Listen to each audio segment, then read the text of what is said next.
আমার শ্বশুর মশাইকে অন্তত একটা কেসে ওকে হারাতে হবে। ঠিক তাই, ওকে হারাতে হবে, ওকে হারাতে হবে, যেভাবেই হোক হারাতে হবে, নাহলে হবে না, হবে না, সম্ভব হবে না, নাহলে তো ওকে থামানোই যাবে না। ও নিজেকে অপ্রতিরোধ্য ভাবছে, ওকে হারানো যাবে না। কি বলছিস কি তুই? হ্যাঁ, ওকে হারানো যাবে না, কারণ আমি যতটুকু ওকে চিনেছি তাতে ওর জন্ম হয়েছে শুধুমাত্র জেতার জন্য। আমার পাপা পর্যন্ত ওর কাছে ধরাশায়ী হয়েছে। আমার পাপাকে আমি দেখেছি যে ওর বিরুদ্ধে লড়তে গিয়ে পাপা হেরেছে, এমনকি কৃপালেরও জেল হেফাজত পর্যন্ত হয়েছে। তাই আমার ধারণা ও হারবে না, ও হারতে পারে না, কিছুতেই হারতে পারে না।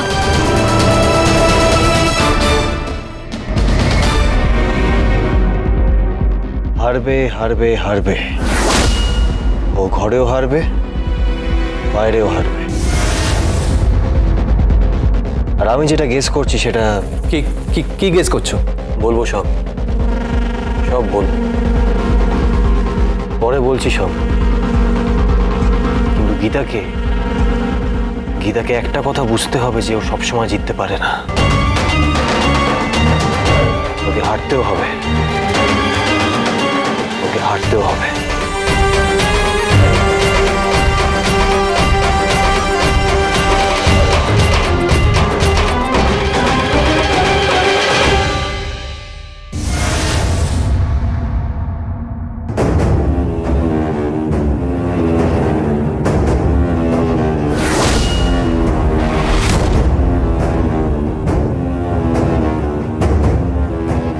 সুপ্রভাত, চলমান ইনস্টিটিউশন। ভদ্রভাবে কথা বলো। আমি ভাবতে পারছি না যে তোমার মতো একটা মেয়ে আমার বাড়িতে বউ হয়ে এসছে। আমার সবচেয়ে বড় রাইভাল আমারই বাড়িতে, আমারই চোখের সামনে, আমারই ছেলের দোয়া সিঁদুর পরে ঘুরে বেড়াচ্ছে। আমি ইমাজিন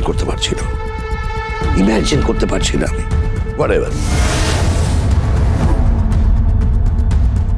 এই লোক দুটো এখানে কি করছে? এরা এখানে কি করছে? ওদেরকে নিয়ে আমি আদালতে যাব। রিসরা গৃহবধূ হত্যাকাণ্ড মামলাটার জন্য আমি মহামান্য আদালতের কাছে গিয়ে প্রার্থনা করব। কিচ্ছু করার নেই।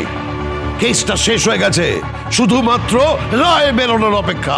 অভিযুক্ত বেকসুর খালাস পেয়ে যাবে। না, খালাস পাবে কি করে? এই রিসরা গৃহবধূ দেবরূপা হত্যাকাণ্ড মামলাটা তো ঘটেছে, হত্যা তো হয়েছে। ওটা অ্যাক্সিডেন্ট ছিল, দুর্ঘটনা না, ওটা খুন ছিল। আমি পুরো কেসটা স্টাডি করেছি, ভেতরে অনেক ফাঁক ফোকর, আপনি সেটা পূরণ করতে পারেননি। আপনি সেই জন্য ওকে টাকা খাইয়ে সাক্ষী কিনে নিয়ে সাক্ষী লোপাট করে, যেরকম করে থাকেন আর কি, 2 নম্বরই কাজ কারবার, ওই সমস্ত করে কেসটা জেতার চেষ্টা করেছেন। কিন্তু সেটা সম্ভব নয়, কারণ শেষ মুহূর্তে এই চন্দ্রনাথ বাঘিস আর বিনয় বাঘিস ওনারা আমার কাছে এসে পড়েছেন। আর আপনি তো জানেন, কোন জখম রাজানি চুরি বাটপাড়ি শ্লীলতা নিয়ে একটাই নাম, গীতা LLB।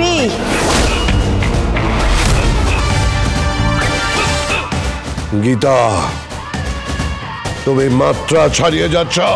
আমি মাত্রা ছাড়াইনি, আপনি তো সহজ পাঠটাই ভুলে গেছেন। এই কোর্টটা, এটা আমরা পড়ি সতের পাশে দাঁড়ানোর জন্য, কোনো অসৎ কাজ করার জন্য নয়, বা সাক্ষী লোপাট করার জন্যও নয়, আর সাক্ষী কেনার জন্যও নয়। হোয়াট এভার, আপনার সাথে দাঁড়িয়ে সব আর্গুমেন্ট করার মতো আমার কাছে সময় নেই, সময় নষ্ট হচ্ছে। আমাকে ওদেরকে নিয়ে ঠিক সময় মতো পৌঁছতে হবে, আর ওদের বাড়ির ওই মৃতা মেয়ে দেবরূপাকে সুবিচার পাইয়ে দিতে হবে।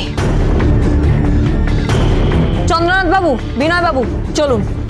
দাঁড়ান, এই কেসটা আপনারা জিততে পারবেন না। আপনারা মিছি সময় নষ্ট করছেন। আমার মেয়ে তো আর একটু নয় সময় নষ্ট হলোই। যদি সুবিচার হয়, ওর আত্মার শান্তি হবে।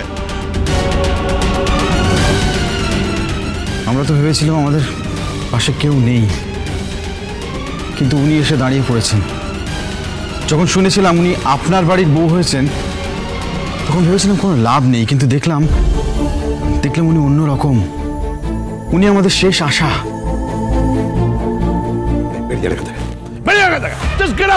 ভবিষ্যতে যেন ওনাকে এখানে না দেখে বেরিয়ে যান এখান থেকে। আর হইল কেসের কথা, মিস্টার চন্দ্রনাথ বাগিশ, এই কেসটা শেষ হয়ে গেছে। এই কেসটার কোনো মেরিট নেই। এই কেসটা শেষ হয়ে গেছে, শেষ। কেসটা আবার ওপেন করব, আবার হিয়ারিং হবে।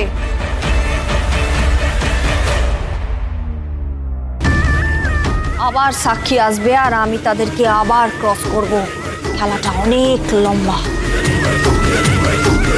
বলেছিলাম না, এটা কোনো T20 গেম নয়, এটা 5 দিনের টেস্ট ম্যাচ, অনেক লম্বা খেলা।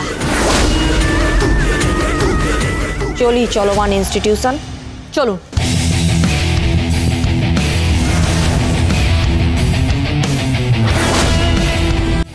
এই যে মানিক জোড়ার একজন, তোমাদের ওই চলমান ইনস্টিটিউশনকে বলে দিও যে রিসরা গৃহবধূ হত্যাকাণ্ডের মামলাটা অ্যাডভোকেট গাঙ্গুলির হাতে এসে পড়েছে।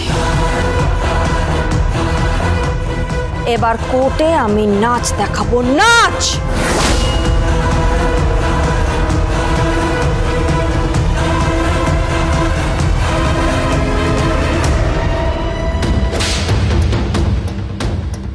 স্যার, ও কি বলে গেল?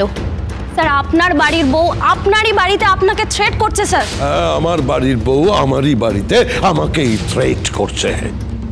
ও থাকবে না এখানে, ও থাকবে না এখানে, থাকবে না।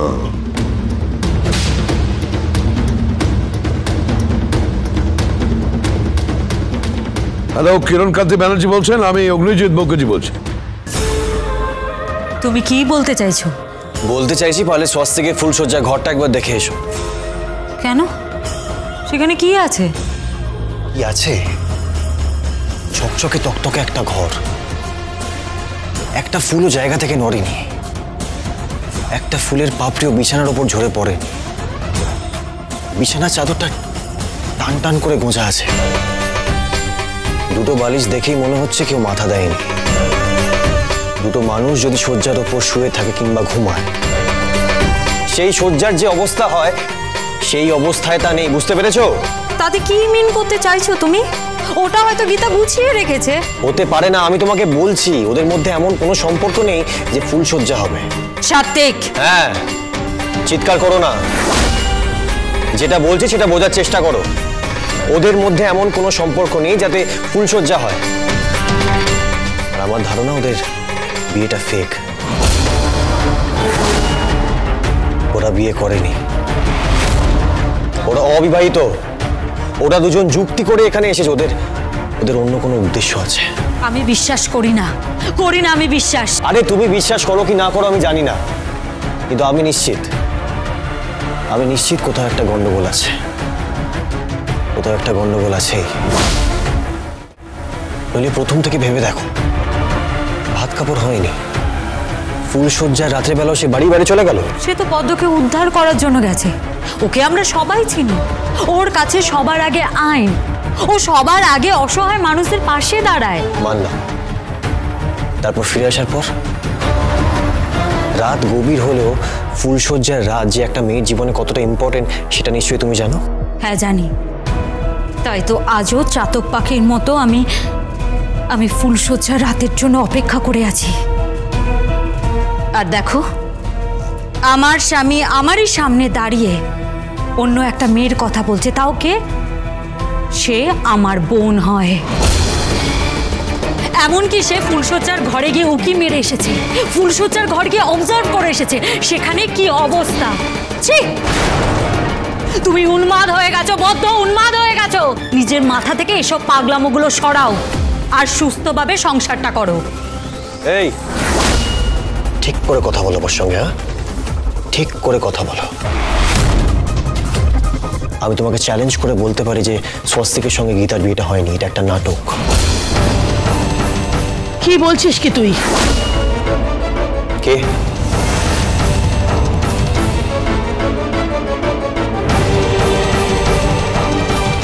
মম, তুমি? সাত্বিক, তোর কি মাথা খারাপ হয়ে গেছে নাকি? না মম, মাথা খারাপ হয়নি, আমার সন্দেহ এটা। এটা হতে পারে না, পারে না। সাত্বিক, আমার ছোট ছেলে যেমনই হোক না কেন সে তার মাকে ঠকাতে পারে না, সে মাকে ঠকাতে। গীতার সঙ্গে মতের অমিল হতে পারে, তবে তোর ধারণা ভুল, সম্পূর্ণ ভুল। গিনির সঙ্গে সংসার করবি না বলে ছল করিস না সাত্বিক।